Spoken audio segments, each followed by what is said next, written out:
Welcome to another episode of Campus to Careers. Today I'm here with Purvang Dave, very good friend of mine, and I've known him for 2 years. He is a student at RMIT studying masters in business, and he will be able to tell you all about him. And we are at the Silver Linings Café in Chadstone. Beautiful coffee, and Purvang's enjoying a chocolate shake. So that is very good. Looking all right, Purvang. I'll let you talk about you a little bit about your academics and where you come from. So please. Absolutely. Thank you very much, Faiza. Hello, everyone. I'm Purvang. Super excited to join Faiza in another amazing Campus to Careers episode. I've known Faiza since the last 2 years. She's been an amazing friend, a mentor, and has helped me in so many ways. And I'm excited to contribute to this conversation, share my story. Talking a bit about myself, I am studying in RMIT, Masters of Business IT, and I come from the diverse land of India. And I'm in my final year at this point. And yes, that's all about me. Fantastic. Thank you for that, Purvang. Now, speaking of this nice cafe and coffee, if you were to rate your university experience resonates with a coffee order or your academic, what you're studying, what would it be? Ooh, that's such an interesting question. If my university experience would correlate to a coffee order, it would definitely be long black with 3 espresso shots. Oh my goodness. Yes, because academics and especially a master's degree is crazy rigorous. It asks for the toughest battles and a lot of long nights spent in just juggling assignments, case studies, a couple of quizzes. So yes, coffee is my best friend at this point, and that's all. Oh, that is very interesting. So long black with 3 shots of espresso. I think I won't sleep for 4 days, but that's okay. Oh, amazing. Thank you for that. So my next question is around what was your first thought when you had your first interview in Australia for any role, casual, part-time, and what was your experience like? So my first interview in Australia, this was not my very first interview as I already had done my bachelor's and I worked in the industry for a while. But my first interview in Australia for a very casual role was quite interesting, I would say, because I had no local experience. I was just another international student and I had no guidance on how to structure my resume, what experience should I say, because I was very fresh, zero local experience, and I did not know what to portray or how to do that. So that interview was quite interesting because I learned a lot from that interview about how to showcase your skills, your experience in the right manner and tailor it to the job market. So it was a tough one. I did not make it to the whole process, but a good interview. Fantastic. Excellent. And what's the funniest, most unexpected reality shock that you've come across while studying or working in Australia? So it could be a slang or a culture shock. Tell us. All right, I'm gonna narrate a really funny experience that I had.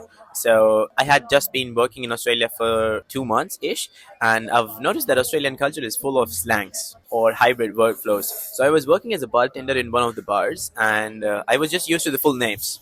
So I knew that they had Bundaberg soda and rum and coke, but in Australia it's known as Bundies. So I had a couple of people come up to me and say, "Hey mate, can I have a couple of Bundies?" And I was like, "So sorry, we are out of Bundies," because I did not know that the word correlates to Bundies. While my manager was standing right behind me, so I got a couple of things to know that from that point. But that was the funniest experience I had working in Australia. Oh, for you. All right. So a funny one, but that's great learning there. So after some academic and career insight style questions, so how different is it studying in Australia as compared to back home? So as compared to back home, India has a lot of institutions, but I guess we focus rigorously on the theoretical aspect while we are studying. And Australia is a lot more practical because here it's not about what you've studied, but can you justify it while you're working in the industry. So that's one of the biggest contrasts that we've got. And one other thing is coming from back in my hometown, we really focus on the institution or let's just say the college or university that we graduated from. And a lot of job market is shaped by what university you're coming from because that defines a lot of factors. But here in Australia, university, degrees, anything doesn't matter. It all matters is how do you shape yourself and how practical are your insights and how can you add value to the organization. So your degree, your university doesn't really matter. It's about what skill set do you have. That is Amazingly answered, Purvang. Actually, yes, it is about, and people do say who, what you know, supersede, but that's so true as well. The beauty of academic experience or academia, having that degree or a piece of paper, is a layer on top, but it is all about that experience and practical knowledge. So I totally agree with that. Thank you so much. Now, what's the most fun thing about university life in Australia? The most fun thing about university life is again the people and the atmosphere, especially when assignment season comes in or exam season come in. I remember me and my friends used to pull all nighters in the campus, just juggling between a couple of snacks, protein bars, and coffees while finishing the whole assignment or the report. And it used to really bond us as teammates together as well. Because back in my bachelor's, you did not really have that sort of a bonding experience while doing university work. So here, it really sort of connects you as a team, and the fun part is the multicultural people. Australia is a land of multiculturalism at this point, and it's all about different work experiences, different work ethics, and the fun you have as a team. So That is so true. Doing assignments and not sleeping the whole night, and then sort of doing it the last minute too. So that's another thing. I used to be one of those too, because I would do a lot of work and then it was the last minute compilation and looking at, well, where does that fit? So true. Now, if you could change one thing about how international students are supported, what would it be? oh, that is a big one. One thing that I could change about how international students in Australia are supported, I would generally go on to say the long term outputs. Because international students come in visualizing their university, their degree, but nobody really makes them understand what is the long term strategic output of whatever it is that you're doing. Because every single step that you do in Australia really compounds towards something. So, how to do your long term goal setting, not keeping your short term goals in mind.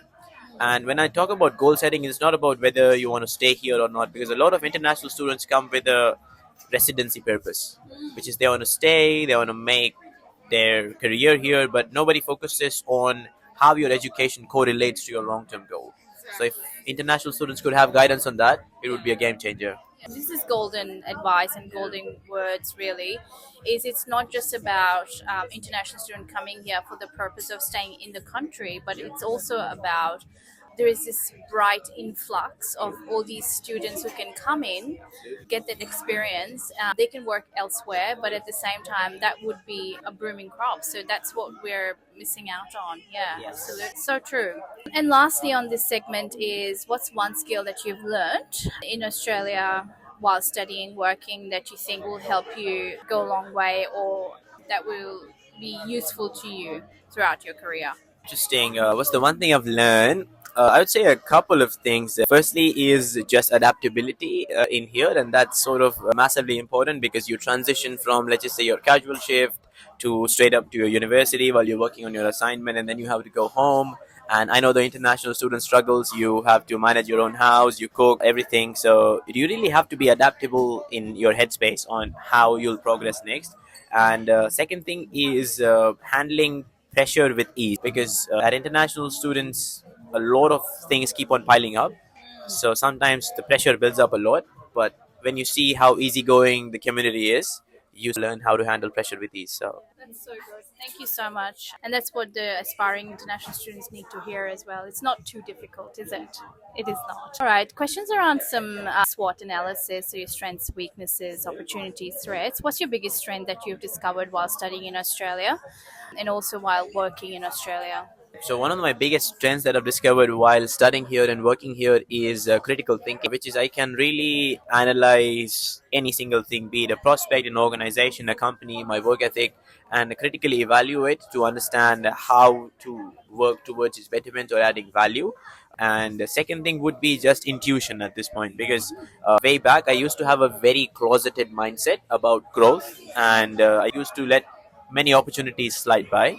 But coming to here, it's always about being open to new things, stepping outside of my comfort zone, and just trying new things and figuring out on the go. So I would say open mindedness as well. Thank you so much. And every single day is not the same, right? Every day is a new day. You learn new thing. You are doing something different. Even though you make a pact, and for me, I can always say, I make a pact. No, this is exactly what I'm going to do, and I'm going to stick to it. may not be. You got to adopt to a different mindset all the time. So true. Thank you. What's the biggest challenge on that note, or a weakness that you have faced as an international student? How did you overcome it as well, if you have already? One of the biggest challenges as an international student, I would say, first thing is that's a pro and con as well, time management, because you feel like you're always running out of time because you're juggling 15 things at the same time. So that's that. And another thing I would like to add is just looking out for myself, because if that's one thing I'm still struggling with, skipping meals, juggling 4 or 5, running on just 4 or 5 coffees a day, having less than 6 hours of sleep, and that really compounds once you sort of go with that lifestyle. So I've been taking as a note right now, but that's one thing that you really need to look out for yourself, that even though it's fine you're doing 15 different things, but add the 16th thing and make it a priority, that have good food, get good sleep, because if your body isn't functioning, you can't function as well. Totally agree. So true. I must say I have gained weight since not being a student, because I used to live like that too. So I think it's not a healthy routine, but it's so true that it is a challenge. Absolutely. And what opportunities do you see for international students in Australia at the moment? I think the opportunities that I see for international students right now are pretty diverse. Australia is moving towards a whole new expansion era at this point. They are welcoming key international talents, key skill sets, returning to areas wherein the government really needs more skilled talents. So I think there's a lot of opportunities. But one thing I would say is do your background research on where Australia is heading in the next 5 to 10 years. What are the skill sets that are most important? Every information is available on the website, on the internet, if you just look. And the opportunities are endless, but if you do not make it aligned to Australia's vision for the upcoming 5 to 10 years, then you might find in a misfit situation, and then your experience will be bad from the very start. So that's one thing to take note of. Thank you so much. Again, another golden advice from Purvang. He's full of really talented advice and feedback. So I learned from you, by the way. It's good. And the threats or challenges that we've already spoken about, but you think that international students need to be prepared for whilst they are coming or deciding to come to Australia? So when they're making their mind, what they need to think as a threat or a challenge? Ooh, that is a good one. As a threat or a challenge for international students who are coming in here, first thing I would say is all relative, your journey. Challenges are, I would say, a part of the plan, right? If you have to deal with them, there's no way you can opt them out. But one thing that international students often go into in here is Australia is a land of multiculturalism, but I often see internationals with internationals, with locals, people from the same community, same state, same group, just sticking together. And that really limits your experience as an individual, because if you still stay with the same group of people that you did whilst you were in your hometown, then it sort of does not allow you to experience the diverse values or skill set that the workforce in Australia very desperately needs at this point. So I would say branch out. I know the making those connections is uncomfortable, but just make that connections, take that first step, and yes, just branch out. Thank you for that, Purvang. That is amazing. That's really good. Very important, actually. Please make sure you're having your drink as well. Thank you. Yep. So, final round around aspirations and messages. All right. So, the last segment, moving towards some aspirations and messages. So, Purvang, tell me, a bright star like you, where do you see yourself in the next 5 years? Ooh, the classic interview question. I wouldn't say in the next 5 years. I'm someone who does not plan that calculative as in sense, but I have no plan of an organization or a position or a fixed thing in mind. But the next 5 years, I just want to see that I have grown 50 times more my potential. That's one thing I'm aiming for. Secondly, I'm fundamentally motivated by people. So if I can add value to people or to the teams who have worked for me, that's something I want in the next 5 years. And thirdly, I just want to build, because I'm an international student right now, so I'll be transitioning into the job market as well. So I want to build myself to be financially independent as well in the next 5 years. So that's something is on my focus right now. Very good. Amazing. And I am smelling entrepreneurial spirit here. So much of it, actually. So, absolutely, that's the way to go. Hey, great plan. What advice would you give to students considering coming to Australia? One piece of advice for all the students who are considering coming to this wonderful land of Australia is first things first, do your research, find if Australia is the right fit for you or not. Because often international students just understand that, hey, this is a new country, and they just jump in, take that leap of faith. Taking that leap of faith is good, but make sure it's calculated. So do your background research, figure out whether this country, this course, the opportunities it has is right for you or not. And secondly, just learn how to break out of your comfort zone. Because if you don't, then this place will break you out of your comfort zone, and that will not look good. So that's all. Thank you so much. And that is the journey of an international student or anyone studying or moving to a new country, anyways. Hey, you have to break out from your zone. Absolutely. Thank you. If you could send one message to Australian employers or recruiters, what would it be? One key message to Australian employers or recruiters that I have, it's going to be a bit controversial, but I would say that since the emphasis is on diversity, inclusion, and equity, it's just a buzzword at this point in the industry. And I think they really need to act on it. Because if you talk about diversity, but if I don't see diversity, inclusion, or equity policies in your recruitment style, in your workspace, or in your workforce as well, then it's just buzzword to me. So I would say that you need more intentional act and more intentional efforts towards building that diverse workforce, because it not only helps the culture, but it also helps the organization as a whole. Because once you've got a team of multicultural people with different work ethics contributing to a similar goal, that's progress that's super fast. So That is amazing. Good to hear that too. Very interesting that diversity, but not just a buzzword, but actually have that inclusion, and that's backed by policy. And that's the next question: is if you had the chance to sit down with the Australian government or the decision makers for 5 minutes, what advice would you give them as well, or what would you like to ask them? if I had to sit down with the Australian government or the key decision makers, firstly, this is personally what I feel is breaking into the job market as an international student. It is really difficult. And it's not like the government does not know it. They do know it, but they are also figuring out a plan to mass impact and build a scalable solution for all of these things. So I would just like to know how an international student is supposed to break into this market, and if there would be a clear set of guidelines on the steps that they need to take, certification, be eligible, be credible, then that would be good. Because right now I think a lot of international students are just firefighting their way into the industry, doing things, or jobs, or whatever that works, and it sometimes works out, sometimes doesn't, and the dozen cases are lots. So if they could have a clear set of guidelines on how can you break into the job market while being an international student, that would be great. That is such a great question, and also similar. I would want to know. I'm a prime example here as well. So, studying and breaking into the job market, it took that long.